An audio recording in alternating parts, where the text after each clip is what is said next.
चुनौतियाँ आपने विप्रो में देखी या कॉर्पोरेट में देखी कि आपका मोह भंग हो गया और आप सरकारी सेवाओं में जाना चाहते हैं? सबसे मेन रीज़न तो आप बात कर रहे हैं राज्य में आने की, आईआईटीएन तो भाग रहे हैं अमेरिका, ब्रेन ड्रेन कर रहे हैं, आप रिवर्स क्यों कर रहे हैं? सिटी वाले काफ़ी लोग आईएएस में आ रहे हैं, काफ़ी लोग। तो मैं तो समझता हूँ कि इसमें बारिश तो 2 साल 3 साल में निकलती है। आईएएस का 8 साल निकलता तो एक पहली बार में नहीं होता, दूसरी बार में, तीसरी बार आपने प्रयास करना छोड़ क्यों दिया? तो देखिए आप जैसा कि अभी सर बता रहे थे कि पुलिस में आप ले जाओगे, बाय द वे आप डिप्टी एसपी बन तो फिर इन ऐसे सामाजिक तत्वों पे आप कैसे रोक लगाओगे जो रोज़ धमकियाँ दे करके। तो ये जो आईटी कंपनीज हैं ये काफ़ी है वो सोशल रिस्पॉन्सिबिलिटी अपना निभा रही है। तो सबसे ज़्यादा है वो इसमें किसका कंट्रीब्यूशन रहा है? सर है वो गाँव में है वो एजुकेशन को है वो बहुत ज़्यादा बूस्टअप मिले, क्या किया जाना चाहिए?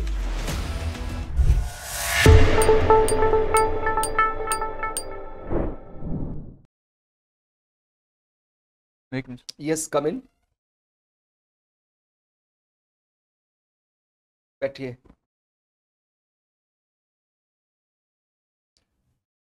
अपने नाम को गोपनीय रखते हुए संक्षिप्त में परिचय दीजिए। मैं झुंझुनू जिले की सूरजगढ़ तहसील से बिलोंग करता हूँ। मैंने अपनी 10th और 12th बिरला स्कूल पिलानी से कंप्लीट की है। उसके बाद बीटेक आईटी कानपुर से 2018 में कंप्लीट किया। अभी मैं विप्रो में एज ए ब्लॉकचेन इंजीनियर कार्यरत हूँ। मेरी हॉबीज़ क्रिकेट है और वॉलीबॉल खेलना। आप आईआईटी कानपुर से पास आउट हैं और विप्रो जो कि देश की एक बड़ी कंपनी है टेक्नोलॉजी की, वहाँ पे ब्लॉकचेन टेक्नोलॉजी में काम कर रहे हैं। कहाँ आरएस में गांव के अंदर जाएंगे? आपने आईआईटी किया तो जो एक ऑब्जेक्टिव है गवर्नमेंट का, उसको फुलफिल आप कर रहे हैं तो वहीं रहिए, क्यों इधर? सर गवर्नमेंट का जो ऑब्जेक्टिव है सर वो मैं इसके थ्रू भी कंप्लीट कर सकता हूँ। नहीं, पर मेन ऑब्जेक्टिव आईआईटी को स्टैब्लिश करने का ये तो नहीं था कि एक एंटरप्रेन्योर या एक जो उद्यमी है वो सरकारी नौकरी के अंदर जाए? सर मैंने मतलब जब जो जॉब ज्वाइन किया था ना कॉर्पोरेट में, तो एज ए मतलब उस टाइम पता नहीं था कि मतलब कि इसमें किस टाइप का वर्क होता है। फर्स्ट हम्म। टाइम एक्सपीरियंस, तो अभी जॉब करने के बाद पता लगा कि सर जो मतलब मेरे को जो इंटरनल सेटिस्फेक्शन है वो सर ऐसी क्या चुनौतियां आपने विप्रो में देखी या कॉर्पोरेट में देखी कि आपका मोह भंग हो गया और आप सरकारी सेवाओं में जाना चाहते सर हैं? सबसे मेन रीज़न तो सर इसके पीछे सर मैं विप्रो में रहते हुए कभी सर मैं मेरे स्टेट में आकर सर मैं जॉब नहीं कर सकता। मैं स्विच भी मारता हूँ तो सर आपको होम सिकनेस है? सर होम सिकनेस नहीं है सर, वो एक टाइप से मतलब जो एक टाइप से खुद के स्टेट में रहते हुए सर जॉब करते हैं, सब थोड़ा अच्छा फील होता है। आप बात कर रहे हैं राज्य में आने की, आईआईटीएन तो भाग रहे हैं अमेरिका, ब्रेन ड्रेन कर रहे हैं, आप रिवर्स क्यों कर रहे हैं? तो ब्रेन ड्रेन के पीछे सर वो मैन मेटलिस्टिक माइंड सेट है सर, वो उसके पीछे, और एक वो स्टैंडर्ड ऑफ लिविंग सर, मुझे लगता है कि जैसा मुझे जीना वो यहाँ पे पर्याप्त है। ऐसे कौन से तत्व या कुछ चीजें हैं जो आपको आरएस बनने के लिए फैसिनेट कर रही है? सर एक तो सर ये स्टेट वाला फैक्टर है। हम्म। दूसरा सर एक अभी जो विप्रो में है वो सर डेस्क जॉब टाइप, कोई हम्म। फील्ड वर्क करने का इसमें मौका मिलता है सर। तीसरा सर परिवार में कोई सर ऐसा सिविल सर्वेंट अभी तक हुआ नहीं है सर, वो हमेशा से एक डिजायर रहा था, इसलिए ट्राई करना ऐसा चाहता तो हूँ। नहीं है कि आपको पावर चाहिए, सत्ता चाहिए, अथॉरिटी चाहिए? नहीं सर ऐसा। जन सर कल्याण इस ही हाँ जन ऑब्जेक्टिव है। कल्याण इसके पीछे वही है। ब्लॉकचेन टेक्नोलॉजी क्या है और भारत में इसका क्या स्टेटस है? सर अभी भारत में ब्लॉकचेन टेक्नोलॉजी जो ई रूपी प्रोजेक्ट है उस पर एनपीसीआई के द्वारा इसको यूज़ किया जा रहा है। हम्म। उसके थ्रू डिजिटल करेंसी इंट्रोड्यूस किया जाएगा, और अभी प्राइवेट सेक्टर में काफ़ी ब्लॉकचेन पे काम चल रहा है। क्या होती है ब्लॉकचेन टेक्नोलॉजी? सर अभी जैसे जो ट्रेडिशनल डेटाबेस है वो एक टाइप से सेंट्रलाइज डेटाबेस होता है, वो हम्म। सिंगल पॉइंट ऑफ फेलियर है। ब्लॉकचेन टेक्नोलॉजी में क्या होता है सर कि जितने भी जो डेटा वो डिसेंट्रलाइज्ड होता है, और जितनी भी पार्टीज इन्वॉल्व होती हैं उस डेटा के अंदर वो सबके लिए ट्रांसपेरेंट होता है जो डेटा होता है। ओके, और ये बिटकॉइन भी ब्लॉकचेन टेक्नोलॉजी के ऊपर ही आधारित है। बिटकॉइन कैसे बनता है और यहाँ ब्लॉकचेन टेक्नोलॉजी का क्या रोल है? सर बिटकॉइन ब्लॉकचेन टेक्नोलॉजी जो भी ट्रांजेक्शन होती है ना बिटकॉइन की सर, वो डिसेंट्रलाइज, वो अपने को रियल टाइम अपन ट्रांजेक्शन देख सकते हैं बिटकॉइन एक्सप्लोरर पे, जो भी ओके, ट्रांजेक्शन। डेटा माइनिंग क्या होता है? डेटा माइनिंग सर जो भी सपोज कोई भी ट्रांजेक्शन होगा उसका डेटा एक स्टोर होगा ब्लॉक में। ब्लॉक में बहुत सारी ट्रांजेक्शन होते हैं, फिर उसको जो एनक्रिप्शन किया जाता है ब्लॉक का उसको डेटा हम्म। माइनिंग कहते ओके, आजकल आप देख रहे हैं कि राजस्थान में ये जो मेवात रीजन है, यहाँ पर साइबर क्राइम बहुत ज़्यादा देखने को मिल रहा है। और ये साइबर क्राइम करने वाले जो व्यक्ति अपराधी हैं, ये बहुत ज़्यादा पढ़े लिखे नहीं, इंजीनियर्स नहीं हैं, वो आईआईटीएन को भी धोखा दे देते हैं। तो क्या कारण है कि उनमें इतनी टेक्नोलॉजी को लेकर के वो इतने एडवांस हो गए और इस तरह के अपराध कर रहे हैं? सर इसके पीछे एक तो मुख्य कारण है सर डिजिटल अवेयरनेस की कमी या डिजिटल जो भी नहीं, लिटरेसी उनमें तो अवेयरनेस ज़्यादा है ना। उनमें ज़्यादा है, लेकिन जो आम जनता है उनको एक्सप्लॉइट जो कर रहे हैं उसका मेन कारण ये है कि सर जो बेसिक चीज़ें अपने को जो भी मोबाइल वगैरह यूज़ करने को लोगों को नहीं। तो आप, मुझे ये समझ नहीं आता कि वो 7वीं 8वीं फेल वाले ऐसे काम कर सकते हैं, साइबर अपराध, साइबर थ्रेट दे रहे हैं, तो हमारे इतने आईआईटीएन, इतने सारे पढ़े लिखे बीटेक इंजीनियर हैं, वो इसको रोक क्यों नहीं पाते हैं? उनसे तो ज़्यादा ही ब्रेन है, ज़्यादा पढ़ा लिखे हैं। सर इसके लिए प्रयास चलते रहते हैं, लेकिन वो हर बार कुछ नया तरीका आजमाते हैं। ओके, आजकल एक डिजिटल अरेस्ट काफ़ी चर्चा में रहा था, और अभी तो आप फोन पे सुनते हैं तो वो घंटी बजती है रिंगटोन की। क्या होता है ये digital arrest? Sir digital arrest में सर एक कॉल आता है, एनोनिमस कॉल, या मतलब वो एक टाइप से अपने को जो भी गवर्नमेंट अथॉरिटी जो भी पुलिस वगैरह होती है वो उस टाइप से अपने को रिप्रेजेंट करके वो अपने को फंसाने की कोशिश करता है केस में। ऑनलाइन एफआईआर वगैरह वो कुछ ऐसे बोलते हैं कि ऐसा कुछ किया गया आपके ऊपर, आपका जो भी। आपके साथ कभी ऐसा घटना हुआ है? मैं जनरली ऐसे फ़ोन पिक करता नहीं हूँ, मैं फ़ोन में ट्रू कॉलर रखता हूँ तो। ओके, चलिए, विप्रो के श्री अजीम प्रेम जी, इनका भारत के कॉरपोरेट सोशल रिस्पॉन्सिबिलिटी में क्या सबसे बड़ा योगदान देखते हैं आप? सर एक विप्रो फाउंडेशन कुछ चल रहा है, मतलब उसके थ्रू एज ए फिलेंथ्रोपिस्ट का इनका कुछ कंट्रीब्यूशन किया है। ओके, और कौन कौन सी टेक कंपनी है भारत की विप्रो की तरह ही? विप्रो सर एक आईटी कंपनी है, बाकी जो आईटी कंपनी जैसे इन्फोसिस है, टाटा कंसल्टेंसी सर्विसेज है, सेंसर है, कॉग्निजेंट है, डेल टेक्नोलॉजीज है, डियोलाइट है। ठीक है, आपने कितने सालों से काम कर रहे हैं विप्रो में? सर मेरा कॉलेज टाइम भी प्लेसमेंट हो गया 2018। 2018 से, यानी लगभग आपको आज 7-8 साल हो गए। क्या क्या ऐसे गुण आपकी पर्सनालिटी में विकसित हुए हैं जो अब प्रशासन में काम आएगा? सर एक जैसे मैं अभी 5 डेवलपर की टीम को लीड करता हूँ, तो एक लीडरशिप स्किल्स डेवलप हुई है। दूसरा गुड। सर और जैसे कोडिंग में काफ़ी चैलेंजेस आते हैं, तो डिसीजन जो कॉग्निटिव स्किल्स हैं वो भी डेवलप हुई हैं, तो प्रॉब्लम को सॉल्व करने का जो तरीका है उसको भी काफ़ी इम्प्रूवमेंट आया है। मान लीजिए मैं आपको एक प्रॉब्लम देता हूँ, आपको सॉल्व करना उसको। आप डीएसपी की पोस्ट पे तैनात हैं आपके एक क्षेत्र विशेष में। वहां पर आपके पास एक लड़का आता है और वो बोलता है कि मेरी एग्जाम्स चल रही हैं, 12वीं की बोर्ड एग्जाम्स है, मस्जिद में लाउड स्पीकर चलाया जाता है जिससे मेरी पढ़ाई डिस्टर्ब हो रही है। मैं कई बार जाके कंप्लेन किया, तो वहाँ के इमाम साहब और अन्य जो धर्मावलंबी हैं वो मुझे पढ़ाई करने पर ही ध्यान देते हैं और धमका के भगा देते हैं। कई बार हमने कंप्लेन की लेकिन उसके ऊपर कोई एक्शन नहीं हुआ। आप क्या करेंगे? सर जो भी रिलीजियस लीडर्स है सर, उनका उनके साथ ही सर, उनके साथ उनका कोऑपरेशन लेकर ही सर इस अब आप प्रॉब्लम। मान लीजिए वहां पे गए मस्जिद में, उन्होंने मना कर दिया कि ये तो हमारी धार्मिक स्वतंत्रता है, आर्टिकल 25 के तहत रिलीजियस प्रैक्टिस करते हैं और रिलीजियस प्रैक्टिस हम कर रहे हैं, तो हम तो अजान पढ़ते हैं, जो भी पढ़ते हैं कुछ समय के लिए, इससे कोई ऐसे फर्क नहीं पड़ना चाहिए, और वो आपकी बात को मानते नहीं है। तो आप किन किन कानूनों का वायलेशन यहाँ पे देख रहे हैं कि उस आधार पर आप उनको बैन करवा सकते हैं?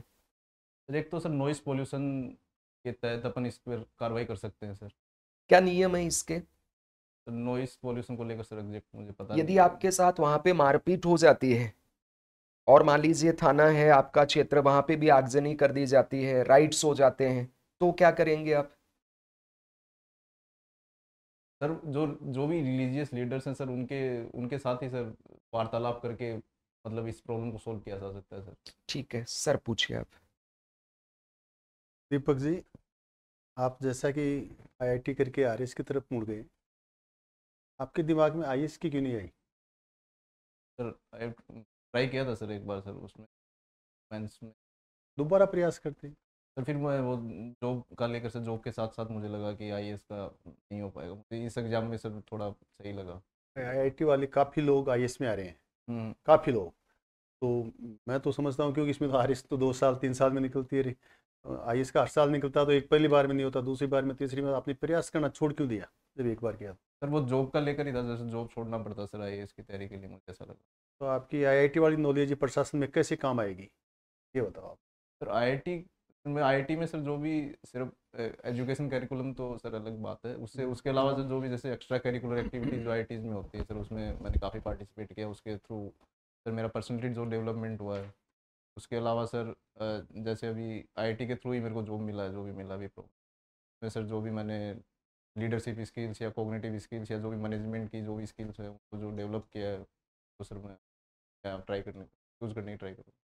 आपको एसटीएम बना दिया, प्रतापगढ़ में लगा दिया, वहाँ एक मोताना प्रथा है, क्या होती है मोताना प्रथा? सर मोताना का मतलब है मौत पर आना। मतलब कोई भी अप्राकृतिक या किसी की मौत हो जाती है, जो जिसकी मौत होती है वो पार्टी सामने वाली पार्टी से कुछ क्लेम करती है अमाउंट, तो ये मोताना प्रोसेस है। ये क्या लीगल है क्या? सर इस पर कोई अभी बैन नहीं है वैसे, मतलब बैन नहीं है तो वैसे। आपकी राय में लीगल है ये? लीगल नहीं है सर, इस पर अभी रोक नहीं है भाई। तो इसको आप रोकने के लिए एक प्रशासनिक अधिकारी होते हैं, वहाँ क्या क्या प्रयास करोगे? ये तो रोज ही वहाँ हंगामा होता है, रोज चक्का जाम कर देंगे, रोज एक्सीडेंट में मरते हैं, कोई कुआं बना रहा, कोई मकान बना रहा है, गिर गया मर गया, रोज आकर के आग लगा देते हैं, मतलब इस प्रकार की वो आगजनी भी करते हैं और चक्का जाम लगाते हैं, रोड को जाम कर देते हैं। तो फिर ये जो ऐसी समस्या है इसको मुक्ति पाने के लिए आप एक एसडीएमओ क्या प्रयास करोगे?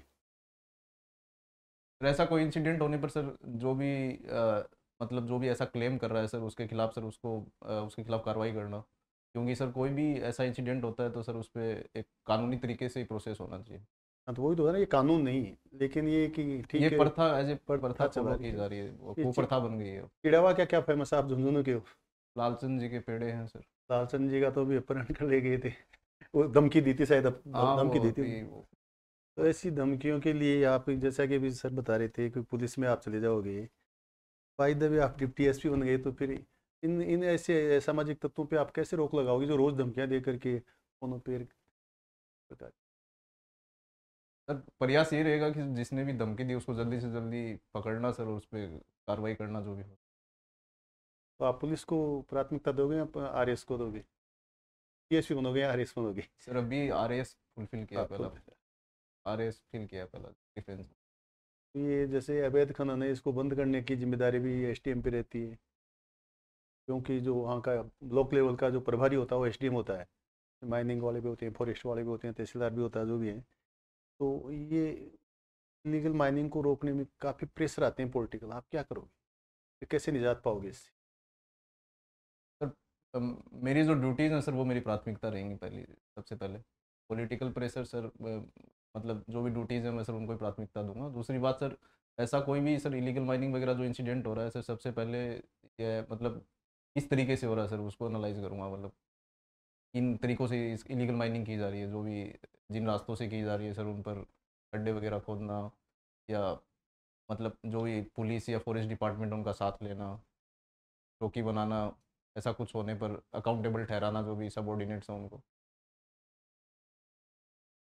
कॉरपोरेट सोशल रिस्पॉन्सिबिलिटी क्या है ये, और क्या प्रोविजंस हैं इसके? जो सर ये कॉरपोरेट गवर्नेंस का ये सर एक एलिमेंट है, कॉरपोरेट सोशल रिस्पॉन्सिबिलिटी। इसको 2013 में सर इंडिया ने इंट्रोड्यूस किया था।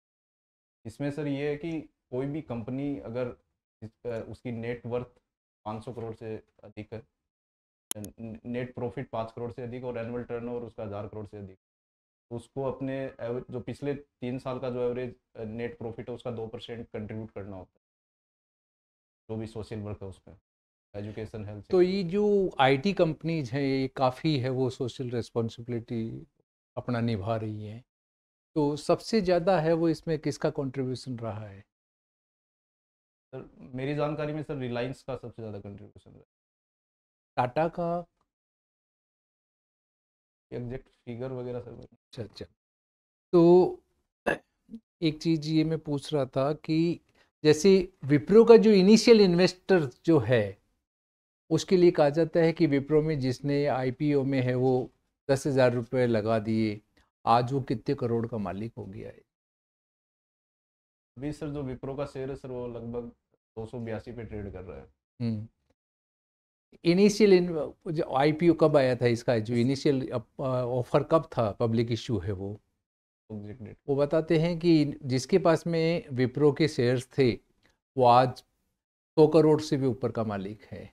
तो इतनी बढ़िया कंपनी में आप जॉब कर रहे हैं और फिर आप है वो गवर्नमेंट में एसटीओ, जो जैसे सर ने बताया कि गांव में पोस्टिंग लेंगे, तो आप अपने आप को है वो, जैसे अभी तो मेट्रो सिटीज़ में ही आप रहे हैं, विप्रो के ऑफिस वहीं पे हैं, तो अपने आप को है वो कैसे आप ढालेंगे जो इसमें जो आप सर कैसे फिट होंगे उसमें जो?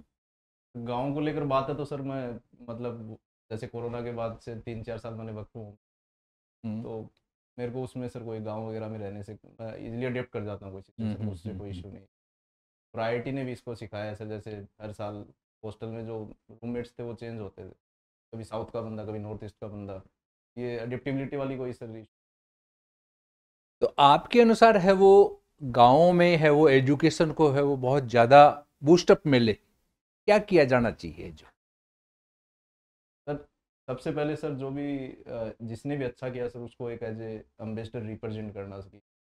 जैसे किसी भी एरिया से कोई आईएएस निकल जाता है तो उसके बाद सर बहुत सारे लोग तैयारी करते हैं, वैसे ही सर लोगों को प्रोत्साहित करना कोई ना कोई सिखाकर। दूसरा सर सबसे बड़ा सर डिजिटल एजुकेशन को भी बढ़ावा दिया जा सकता है, जिससे लोगों तक आसानी से शिक्षा पहुंच सके। ये भी कुछ गाँव में सर शिक्षा पहुंच नहीं पा रही है डिजिटलाइजेशन कम होने के बाद। हर पेरेंट्स हैं वो अपने बच्चे को आईआईटी आईआईएम्स में है वो भेजने के लिए, कोटा में, सीकर में, उनके ऊपर इतना प्रेशर डाल रहे हैं कि सुसाइड कर रहे हैं, और आप आईआईटी छोड़कर है वो गांव में है वो सर्विस करने के लिए। हाँ सर, मतलब अब स्टार्टिंग में सर जब जॉब स्टार्ट की थी सर उस टाइम इतना सर पता नहीं था सर, मतलब जब आईआईटी में गए उस टाइम इतने मैच्योर नहीं थे सर डिसीजन ले सके खुद से। तो माहौल चल रहा था सर उस बेसिस पे पापा जी ने सर डाल दिया था कोटा कोचिंग में। तो उसके बाद सिलेक्शन हो गया, वो तैयारी की थी, और उसके बाद कॉलेज में गए, फिर उस फ्लो में सर वो कॉर्पोरेट जॉब भी पकड़ ली। तो उसके बाद सोचने का टाइम मिला, तब सोचकर ये डिसीजन लिया।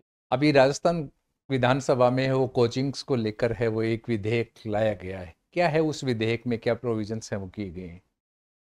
सर मेरे को जितनी जानकारी है सर उसमें सर कोचिंग को रेगुलेट करने के कुछ प्रोविजंस किए गए हैं। जैसे कि एक तो जो फीस को लेकर है, किसी बच्चा कोई कोचिंग छोड़ना चाहे बीच में उसको कितना फीस वापस करना चाहिए। दूसरा सुसाइड के लिए कोचिंग को अकाउंटेबल ठहराना, ये कुछ नहीं, सुसाइड के लिए है वो कोचिंग को है वो कैसे हम? मतलब कि सर अ, मैं इसमें सर अभी सब कोचिंग पे एक जैसा इम्प्लीमेंट नहीं करना चाहिए सर। जैसे जो ये कोचिंग वगैरह आरएस वगैरह जो ग्रेजुएशन करके जो बंदे आते हैं बाद में, उनमें सर एक मेच्योरिटी लेवल होता है, उनमें सुसाइड रेट कम है सर। तो आईआईटी नीट वगैरह सर उनमें सुसाइड रेट ज़्यादा है, क्योंकि वो लोग इतने मेच्योर नहीं होते, वो फर्स्ट टाइम कंपटीशन को फेस करते हैं। तो सर जो भी प्रोविजंस हो सर उनको आईआईटी जो नीट वाली जो कोचिंग है, जो 12th के बाद जो बच्चे आते हैं सर उनके लिए अलग इंप्लीमेंट करना चाहिए। नहीं, जो सुसाइड नोट मिलते हैं बच्चों के वो सब करीब करीब उन पे ये लिखा रहता है कि मैं अपने मम्मी पापा की है वो इच्छा पूरी नहीं कर पाया, उनके सपनों को वो साकार नहीं कर पा रहा, वो तो उनके लिए, पेरेंट्स के लिए कोई है वो गाइडलाइंस है वो इसमें नहीं दी है क्या? को जानकारी नहीं है, लेकिन सर पेरेंट्स भी, पूरी सोसाइटी सर एक सुसाइड के लिए रिस्पॉन्सिबल होती है। तो पूरा सोसाइटल प्रेशर जो भी तो होता है सुसाइड, बच्चे सुसाइड नहीं करें इसके लिए है वो क्या किया जाना चाहिए? सर सबसे पहले तो सर पेरेंट लेवल पे ही सर इसको बदलाव करना होगा सर। माँ बाप को सर बच्चे पर इतना प्रेशराइज ना करें कि सर दूसरे का बच्चा इतना सक्सेस हो गया तो इतना पीछे रह गया। सर हर बच्चे में अपनी एक क्वालिटी होती है। दूसरा सर मतलब जो जब बच्चा कोटा या सीकर आता है सर वो अकेला होता है सर, उसको थोड़ा साथ की ज़रूरत होती है। मतलब वो अपने जो भी जो चैलेंजिंग सिचुएशंस होती है सर उसको वो इजीली हैंडल नहीं कर पाता। तीसरा सर एक ये जो एग्जाम है सर इसमें जो day by day sir coaching के थ्रू जो ये बैचिंग सिस्टम जो कोचिंग चलाता है कि अगर ज़्यादा अच्छे मार्क्स आए तो आपको अच्छा बैच मिलेगा, उससे बच्चे पर एक प्रेशर क्रिएट होता है सर। सब चीज़ों को सर थोड़ा एड्रेस करने। ठीक।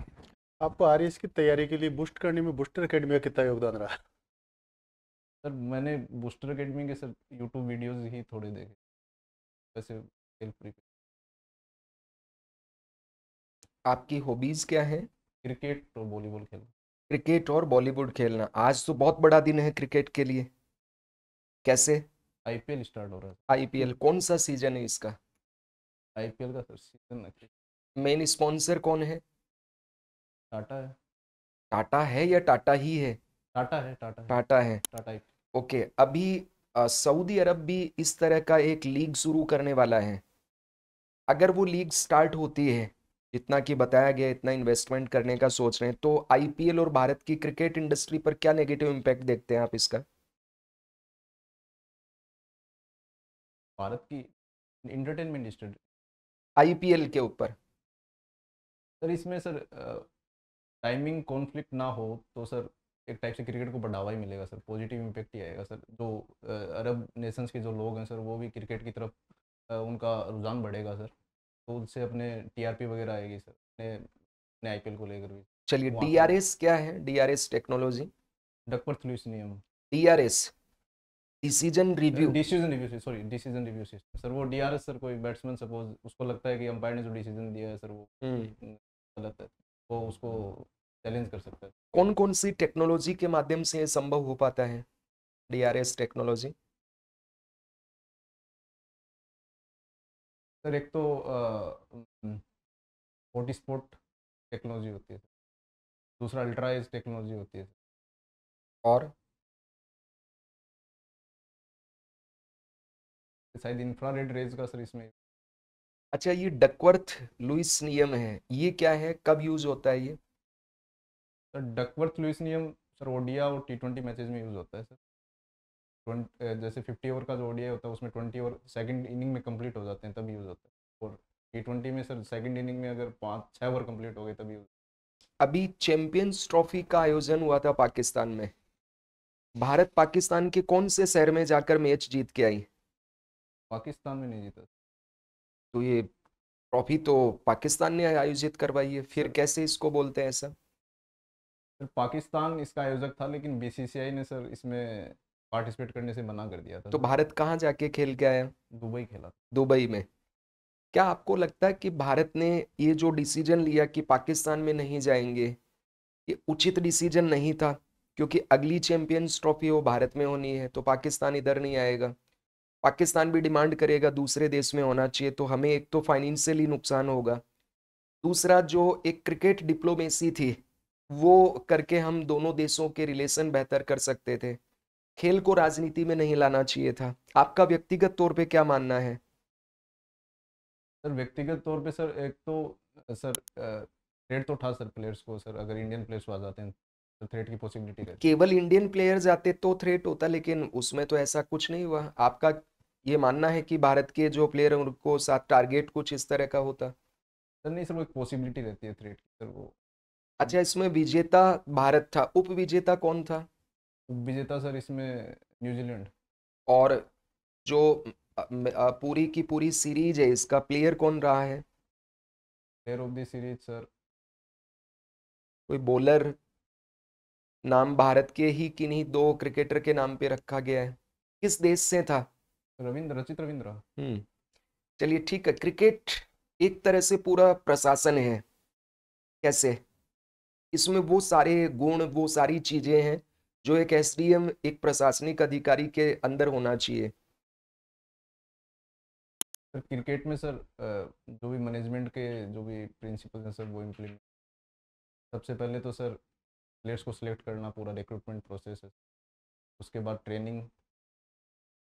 ठीक है, आपका साक्षात्कार हो गया, अब आप जा सकते हैं। Thank you.